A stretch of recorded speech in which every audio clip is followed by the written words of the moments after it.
At the heart of Europe lies Switzerland. It's a surprisingly big little country. Small in area, but big on natural beauty. And like its many languages and cultures, its landscapes vary widely too. From mighty Alps and dense forests to mysterious moors and roaring waterfalls. Switzerland has many faces, some familiar, some hidden.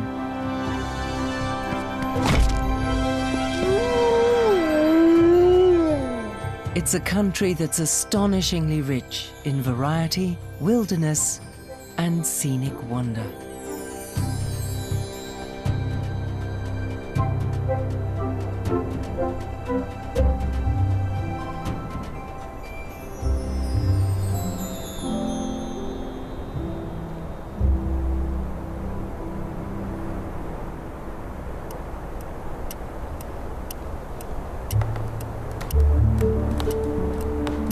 Sometimes beauty is not apparent at first glance.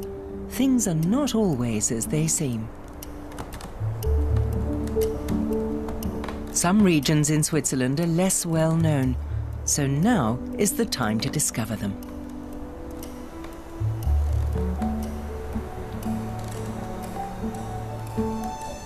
This tree keeps its real age a secret. Known as Le Chêne de Beauce, the gnarled oak, it's said to have witnessed the changing of the seasons over 1,000 times here in the Swiss Jura.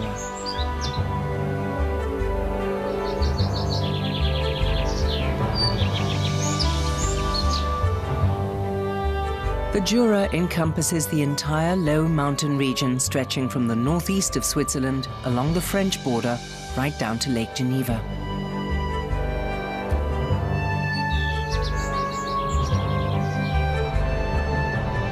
The Jura is synonymous with time. It's given its name to an entire global epoch and is also home to traditional horological craftsmanship. There are traces of time or times gone by everywhere. The Jura Mountains are a kind of little brother to the Alps.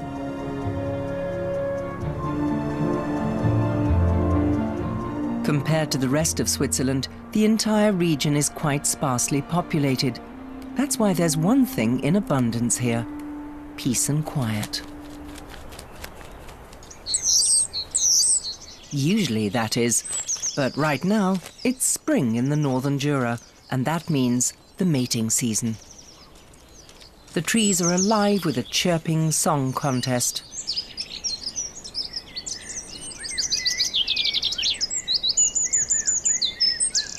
It's a musical competition for the favor of the females. They decide whether a male is a worthwhile breeding partner or not. Evidently, this nuthatch passed the test.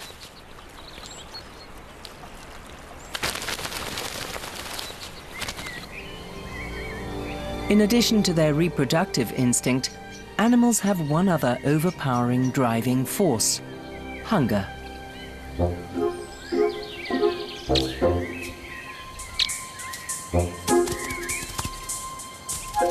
The ermine moves as fast as lightning.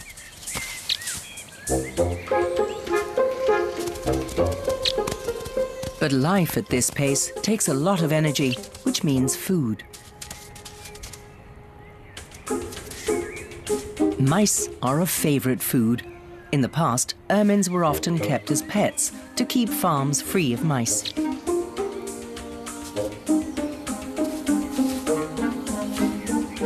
Because no mouse is safe anywhere near an ermine. One unguarded moment, and death is at the door.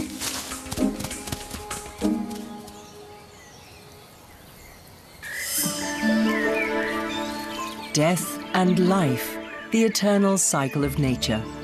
Under the first warming rays of sunshine, snowdrops and crocuses are the first to venture forth.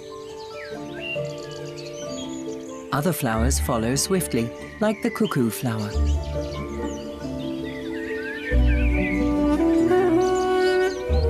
And when these buds open, a touch of the Orient unfolds in the middle of Switzerland.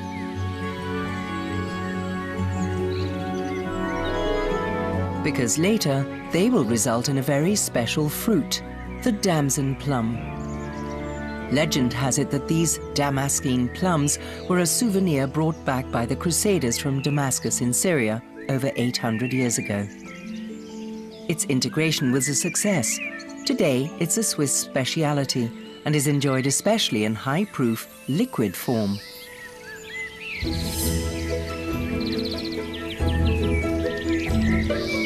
Growing alongside them are apples, cherries and Mirabelle plums. It's no coincidence that the Jurassic Ajoie is known as the fruit orchard of western Switzerland.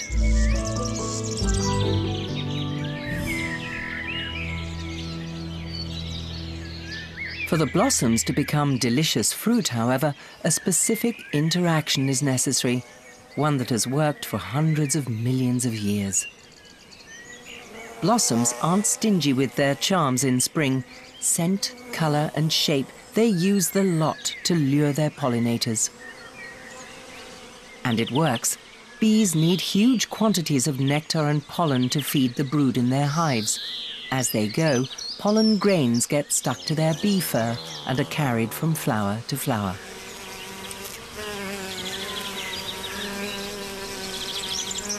Bees are also true to a single variety.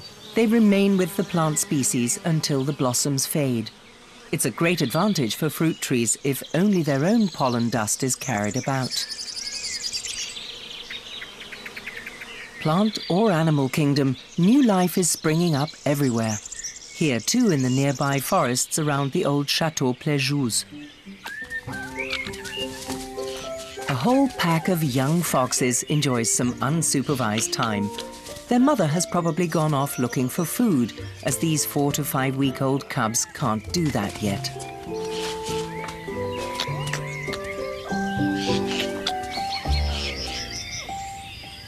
They still have no idea how serious life is. Hunters, cars, there are many dangers out there in the big wide world. But right now, that doesn't concern them. Fun and games are the privilege of childhood.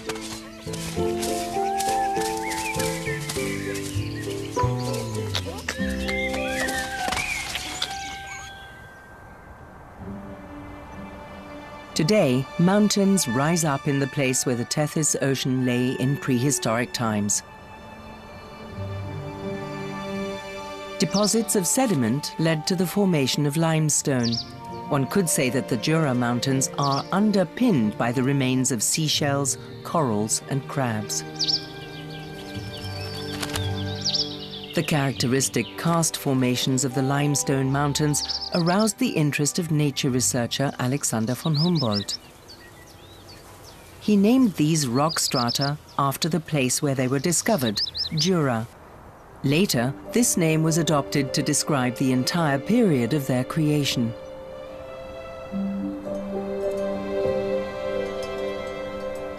Almost as if a giant had left footprints. Funnels in the ground like these appear unexpectedly in karst areas. Called dolines, they're formed by the corrosive dissolving of rock in rainwater.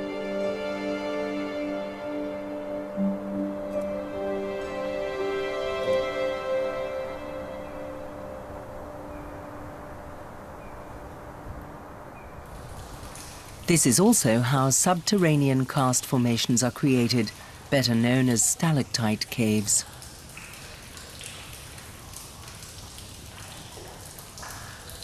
So far, 9,000 caves have been discovered in Switzerland, most of them in the Jura.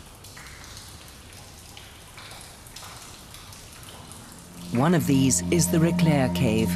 It affords a glimpse into the mysterious bowels of the earth, as well as a journey into the deepest mists of the past.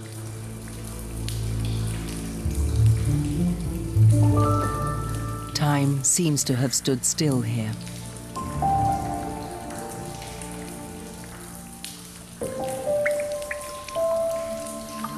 Stalactites grow at a rate of about 8 to 15 millimeters every 100 years.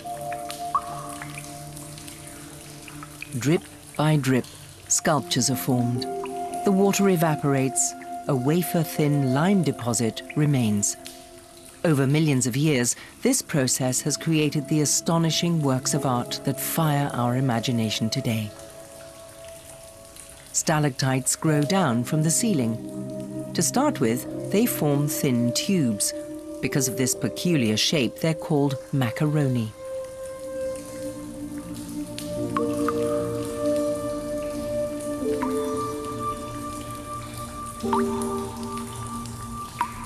Some of the stalagmites reaching up from the floor of the cave are more reminiscent of cannelloni.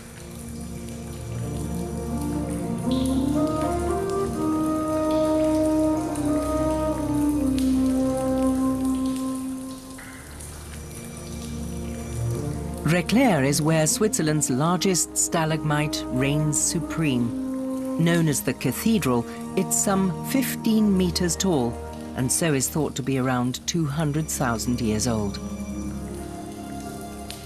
In the cave, the temperature is a constant 7 degrees centigrade all year round. For some, these are ideal conditions in which to spend winter.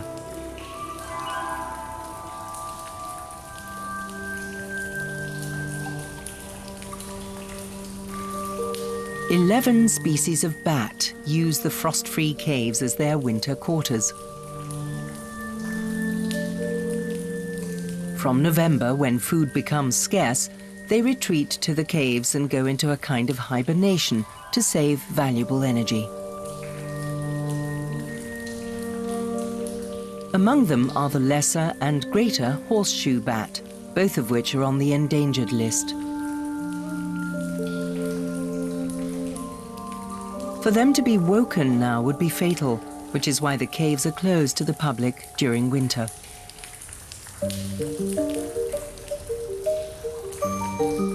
Much less well known than bats are the inhabitants of the subterranean lake. You have to look really carefully to spot them. Niphagus, a freshwater crustacean. About the size of a thumbnail, they feed partly on the remains of creatures who've strayed into the cave and got lost there, such as toads or mice.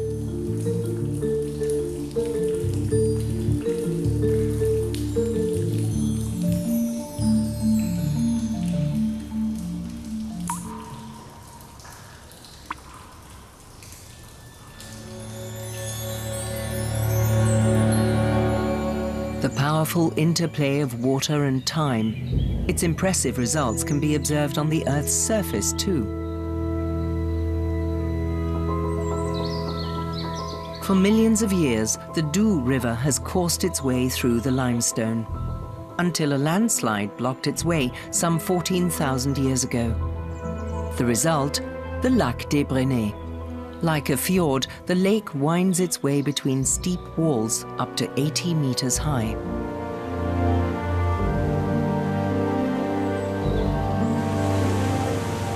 At the Doubs Falls, the water cascades with tremendous force into the valley below.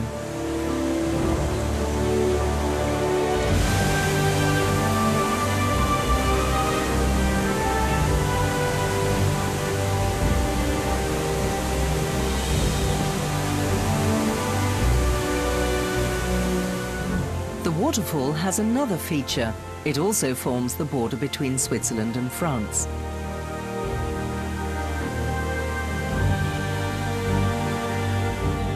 For almost 500 kilometers, the River Doubs snakes backwards and forwards between France and Switzerland, as if it were unable to make up its mind where to go.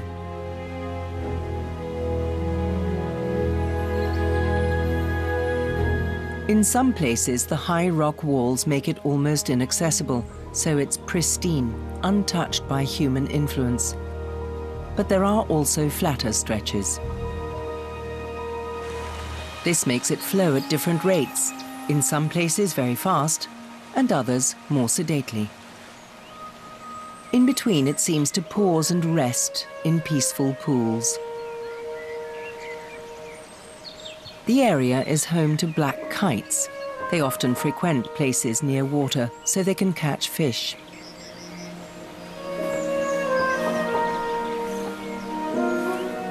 This kite has caught something else. What it intends to do with this branch isn't entirely clear. Probably use it for nest building. Right now, it's breeding time for black kites in the Jura.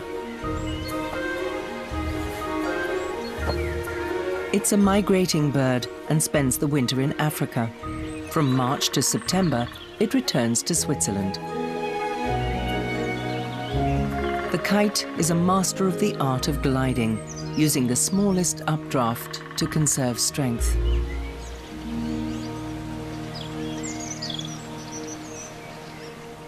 The River Doubs has plentiful fish reserves to provide the kite and other birds with the food they need to survive. But their idyll is at risk. The Doubs has a serious problem with environmental pollution. Agriculture, industry and hydroelectric power plants all contribute to the threat posed to the river's abundant fish stocks.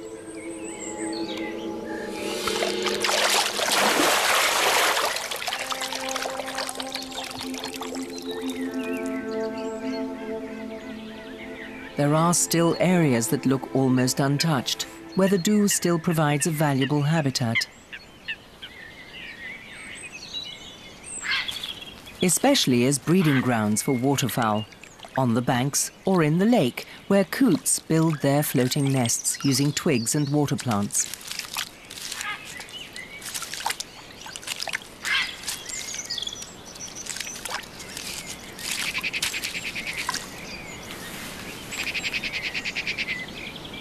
The mute swan prefers to nest on the riverbanks.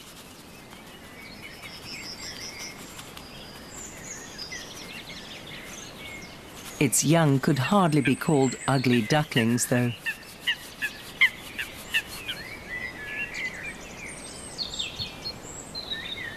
It's never too early to start getting a bit of beauty sleep.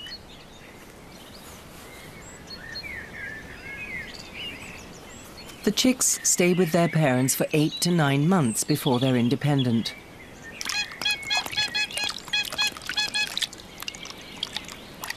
It's lunchtime for this family. With its long neck, the adult dives for aquatic plants deep underwater, the staple diet for swans, big or small.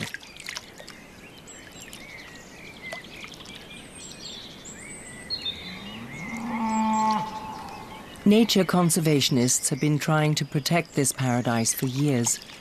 They might succeed if especially the hydroelectric power plants are willing to reduce their use of the river. Whether that will happen remains to be seen. On some days, the moisture in the river valley draws skeins of fog across the landscape. This is good for the neighboring forests and fields. The juicy grass provides food for the region's large cattle herds. Many people here make a living from agriculture. The milk is turned into the Jura's famous cheeses, such as Tête de Moine.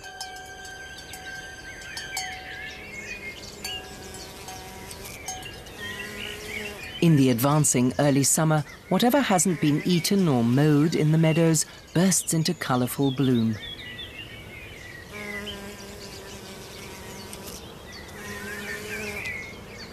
But the idyll can be deceptive. Danger lurks, hiding in wait.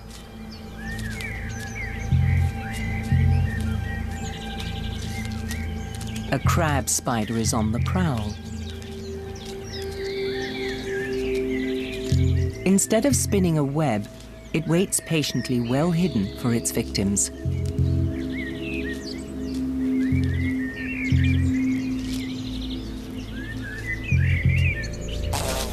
This time, it's unsuccessful. These dramatic scenes of life and death take place in wildflower meadows thousands of times every day. To the south of the Doubs region lies the Franche-Montagne district, a territory with few people, but an abundance of fields. This region is home to an old Swiss horse breed, the Freiberger. Their ancestors came from abroad, but the Freiberger, also called the Franche-Montagne horse, has been bred in Switzerland for the past 200 years, and so they are held to be Swiss.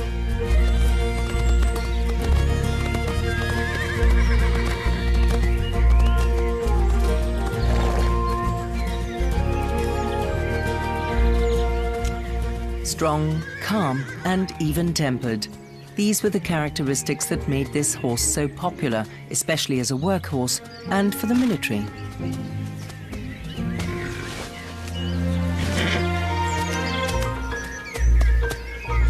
Today, favored as coach horses and for riding, they're the pride of the region.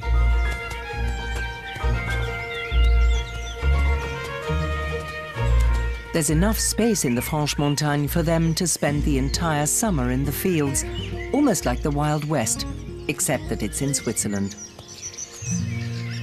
The Jura often seems to visitors to be a haven of peace. Even in the peak tourist season, there are no hordes of people. Time here often seems to have stood still.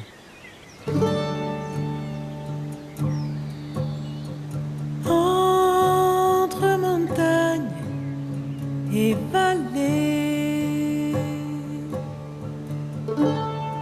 vois le soleil se coucher.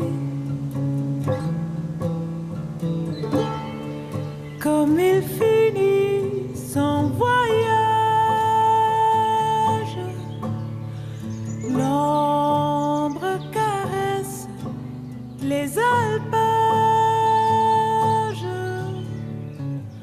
Tous les rayons se reposent sur le glacier tout en rose. Sur le glacier tout en rose.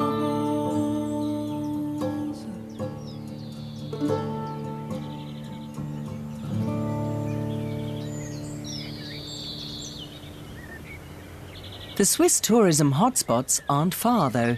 The famous Bernese Highlands are just across the way.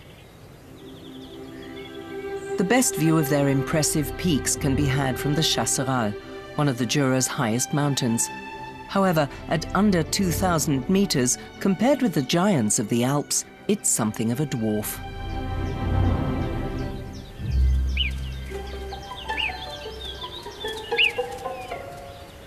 These animals rarely move away from the alpine region. Marmots. They were brought to the Chasseral in the 1960s.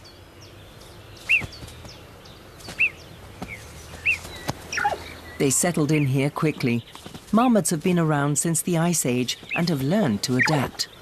Today, there are several colonies along the entire mountain range.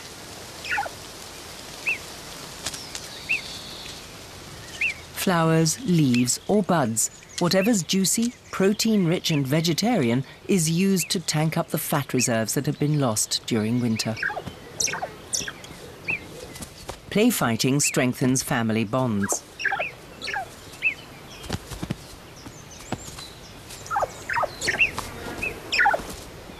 But their motto is, stay alert.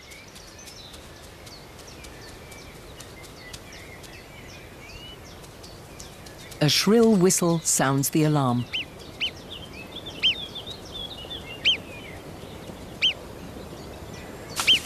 And they all dive for cover.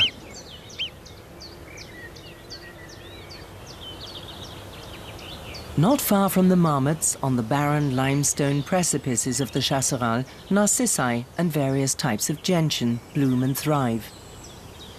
They prefer low fertility soils, but these are becoming ever scarcer. Most gentians have one thing in common. To protect themselves from rain or cold air, they close their calyxes. Wild orchids, such as the purple orchid, are also in their element on the poor soils of the mountain fields.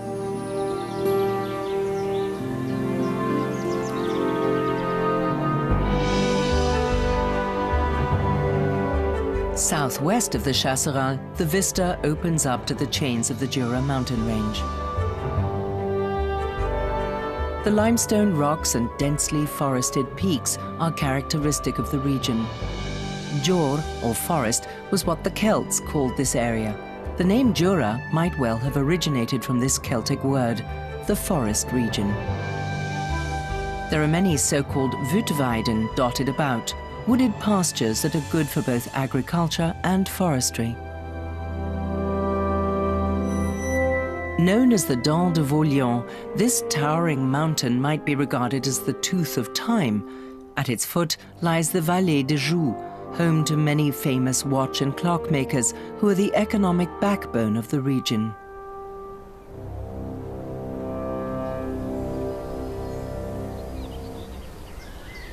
On the high pastures of the Jura Mountains, hikers will often come across dry stone walls. They're a legacy of the ancient Romans who brought the art of dry stone masonry to Central Europe, stone upon stone, with no mortar. For centuries, the walls were used to demarcate land from neighbors or to fence pastures.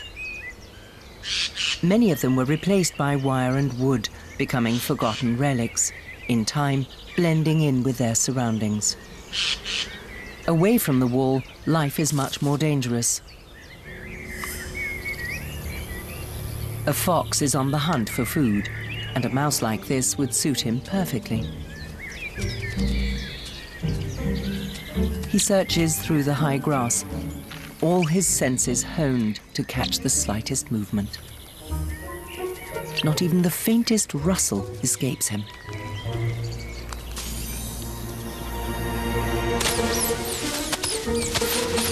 He can jump up to 6 feet into the air to perform his so-called mouse leap.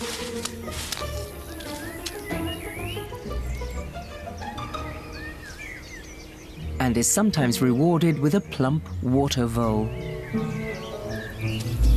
Will he eat it straight away, or take it home to his young, or even store it for later? That's his secret. The mountain meadows of the Dent de Vaulion are a colourful organic home remedy centre. Many of the wild flowers growing here are held to have healing properties, such as the columbine. In earlier times, it was said to be effective against scurvy, but also prized as an aphrodisiac. The dead nettle is supposed to help against insomnia. This aerial acrobat seems wide awake, though, the hummingbird hawk moth. It's often mistaken for a colibri, as, like the hummingbird, it also hovers. This helps it maintain the right position to suck nectar with its long proboscis.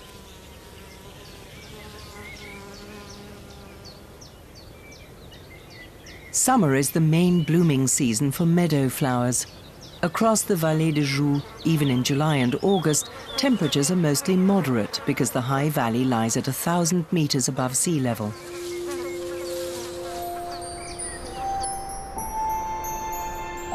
Its showpiece is the eponymous lake, the Lac de Joux. At 9 kilometers long, it's the largest lake in the entire Jura Massif.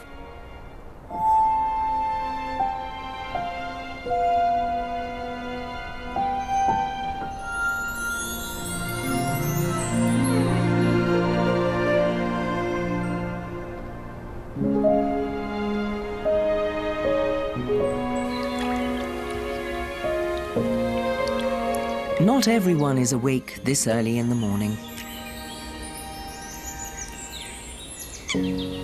Although there's a lot to do, it's breeding season for the great crested grebe.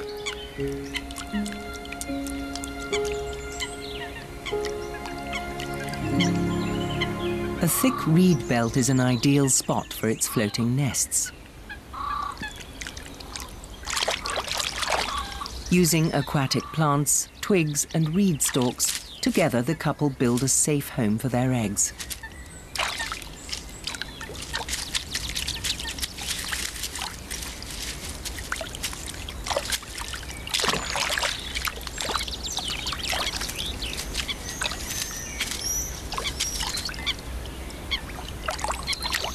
The quiet southwesterly shore of the lake offers good breeding grounds, not only for the great crested grebe. It's popular with many other aquatic birds. Insects thrive in the marshy tributary of the Lac de Joux, especially dragonflies. Two become one, the dragonfly's famous mating wheel. Male and female dragonflies can be joined in this reproductive position for up to 6 hours. This damselfly is still on the lookout for a partner.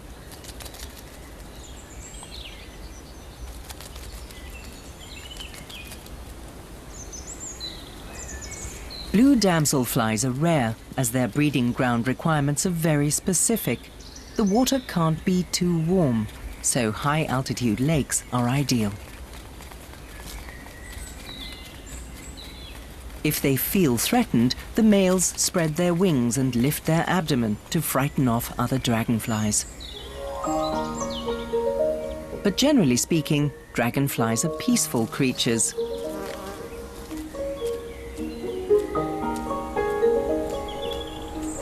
The Lac de Joux is fed by the Orbe River that rises in the French part of the Jura Mountains. Here, the River Orbe takes its natural course with loops, bends and curves. This meandering is due to the low gradient of the valley.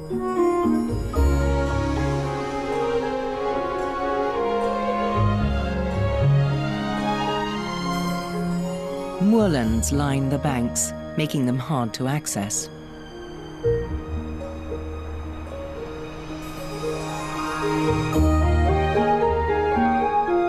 For a long time, the Vallée de Joux was inaccessible, so it was only settled very late. Hardly surprising, as to the west, it's completely sealed off by the Grand Rizou, the largest forested area in Switzerland. 200 years ago, wolves and bears roamed the area.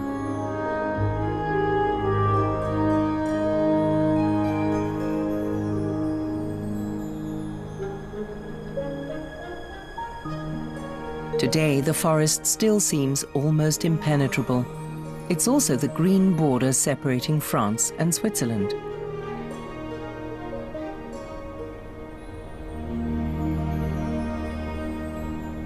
On clear days, Mont Blanc can be seen from here, the highest mountain in the Alps.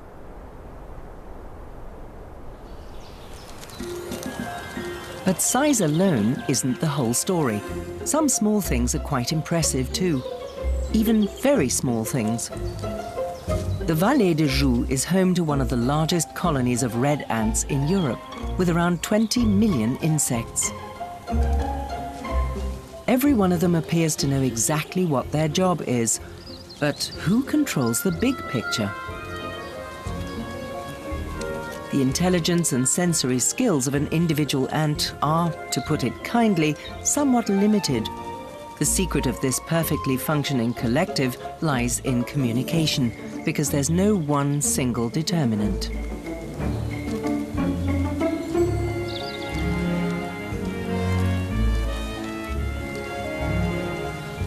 Ants communicate via pheromones, odoriferous substances that they receive and pass on with their feelers. This enables them to identify members of the same colony. But the best feeding spots, possible sources of danger, ants also get all this information from the scent of others. And like a snowball system, the pheromonal cloud of knowledge spreads in a very short space of time.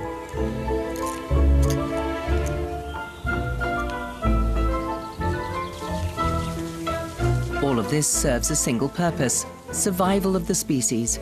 The center of the colony is the nest, where the queen ant lays her eggs. Fir and spruce needles, twigs and resin, it's all used as construction material for this ant heap. The super colony of the Swiss Jura consists of around 1,200 nests like this, an entire empire, and an impressive wonder of nature in miniature.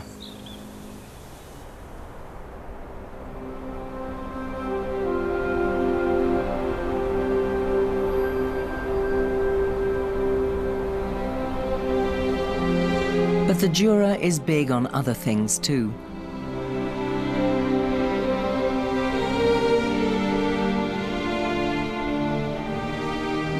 Another of Switzerland's largest and most impressive natural phenomena is located here. The Creux du Vent.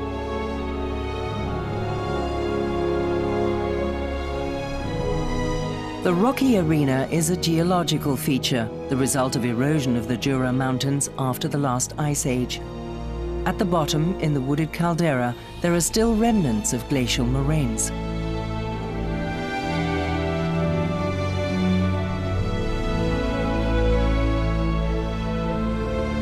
The sheer rock walls plunge 160 meters down to the valley floor below.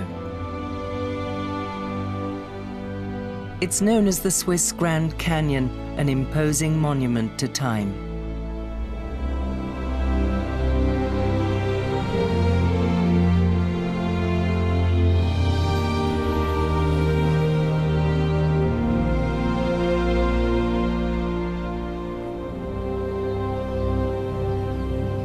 The caldera is one of the country's oldest nature conservation areas. Up on the plateau's alpine pastures, cows spend their summers.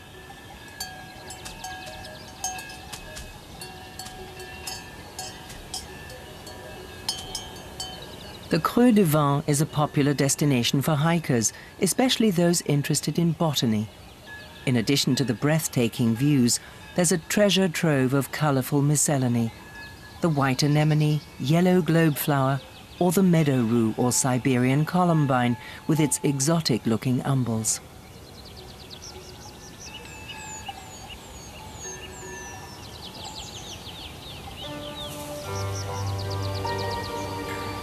The Creux du Vent's rock faces rise steeply from the dense forests that reach right up to the high plateau. And here, with a little luck, one might encounter an extremely shy inhabitant.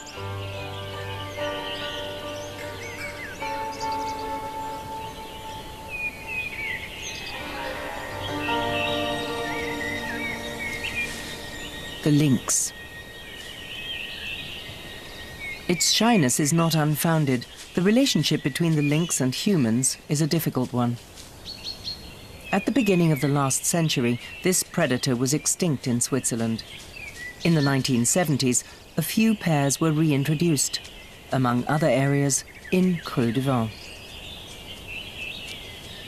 In the meantime, the number of lynx in Switzerland has risen, and there is currently heated debate over whether they should be culled to protect the indigenous wildlife. But this feral inhabitant of the Swiss Jura still retains its protected status and luckily has many on its side. The Creux du Vent is situated in the middle of the Val de Travers. It's famous as the home of absinthe. This highly alcoholic drink, known as the Green Fairy, was held to be dangerous and outlawed for a long time.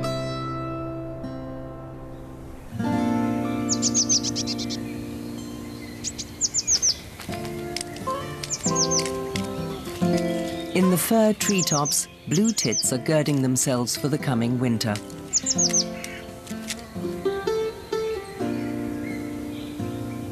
Now's the time when nature yields all her fruits. In some cases, this can take quite a while.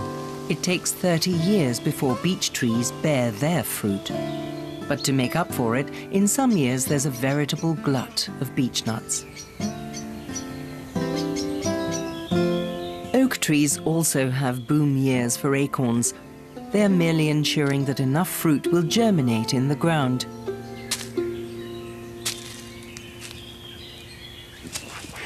Because most of them are eaten before they do. Hungry forest creatures such as wild boar rout out as many acorns and beech nuts as they possibly can in autumn to fatten up for the winter.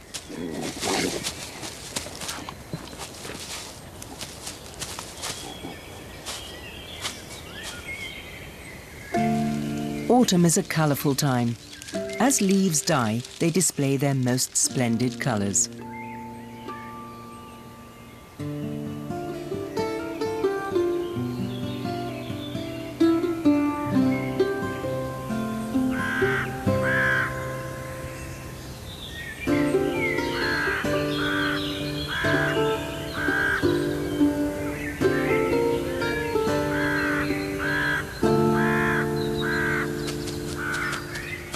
Many forest dwellers begin to prepare themselves for their imminent winter hibernation. To survive it, the hedgehog has to gorge itself on as much food as possible, and it's not picky. Nuts, snails, beetles, every calorie counts.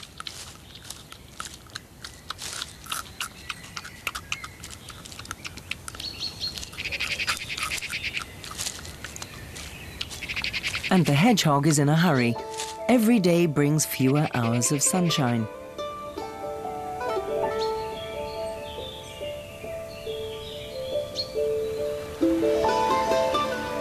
With less sunshine, leaves stop the process of photosynthesis, which produces their green coloring.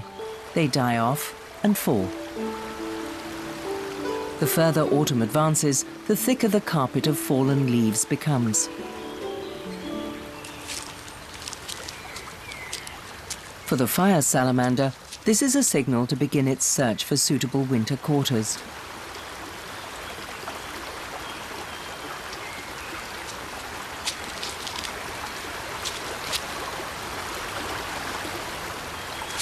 It won't sleep here, but will be able to find shelter from the first frosts.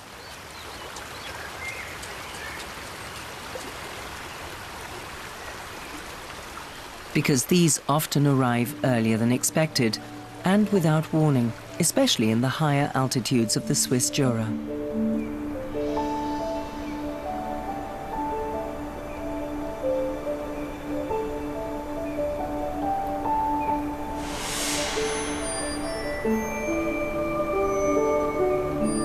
And eventually, the time has come. Winter arrives.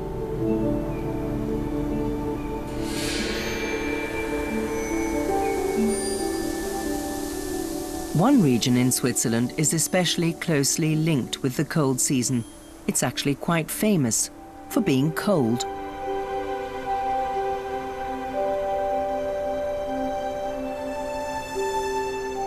La Brévine, a high valley in the canton of Neuchâtel.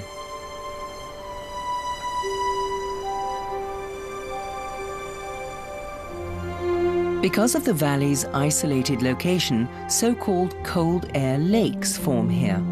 Cooled air is heavy and stays near the ground. It cannot escape from the hollow of the high valley.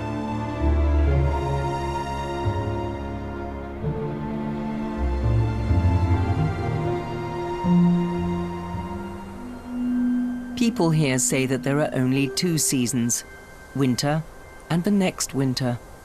Minus 40 degrees centigrade has been measured here, temperatures more likely to occur in Siberia.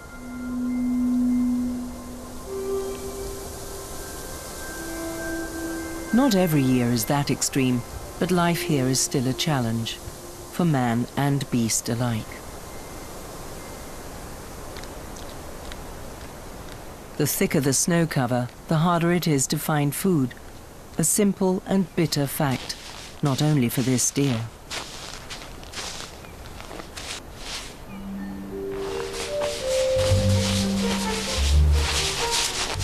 Some creatures clear the way for others.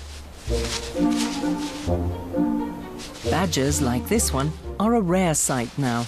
It's normally hibernating. So why did this one venture forth? It may well have been woken by hunger.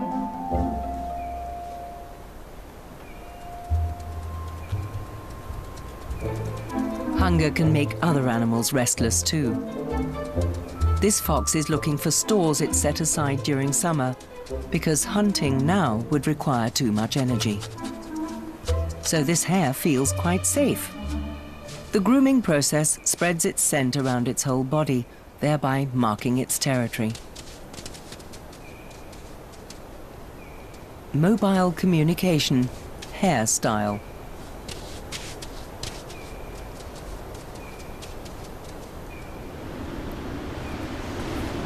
Sleeping through the cold months, the survival strategy preferred by many animals. Hollow tree trunks or nesting boxes are good winter quarters for the dormouse. It hibernates from September right through until June, more or less soundly.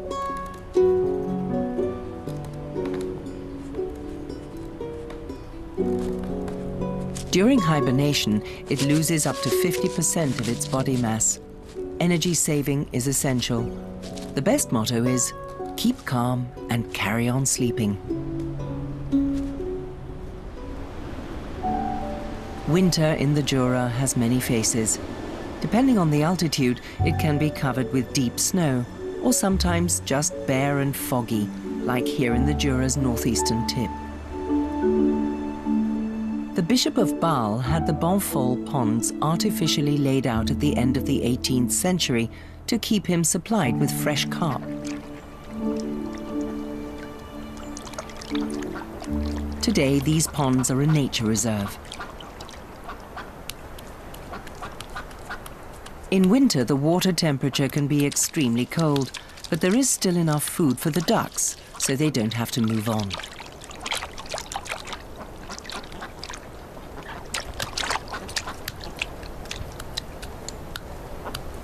Like many other birds, ducks always have cold feet.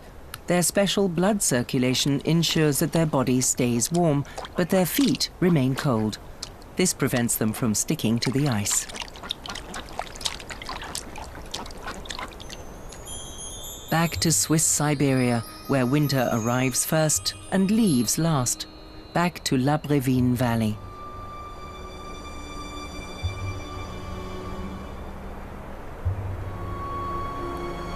Near the village of the same name lies the Lac de Taillère, a typical karst lake. It has no inflow or outflow, maintaining its levels with rainwater and meltwater.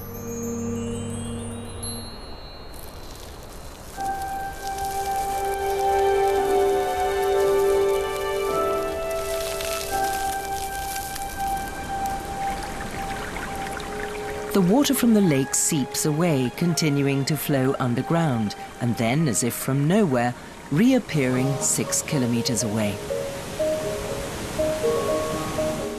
Here it emerges from a rock, becoming the source for the river Areuse, the most important river in the canton of Neuchâtel. It supplies 70% of the population with drinking water. At 30 kilometers in length, the Areuse is not a long river, but it's nonetheless impressive. Even smaller bodies of water can excavate, given enough time. The Areuse has inexorably carved through the Jura rock, creating the wild, romantic Areuse Gorge. Our ancestors evidently also felt at home here. The remains of Stone Age cave dwellings have been found in the rocks above the gorge. The first warmer temperatures are an invitation to sunbathe.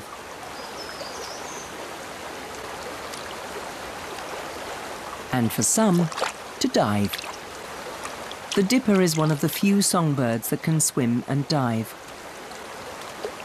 Underwater, it collects insect larvae, a tasty snack.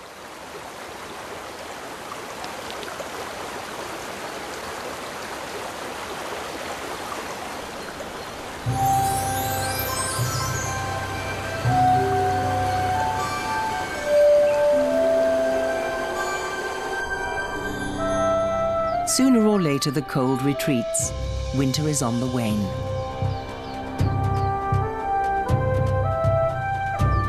And time marches on. A year has gone by. Another ring added to the trunk of the gnarled old oak tree.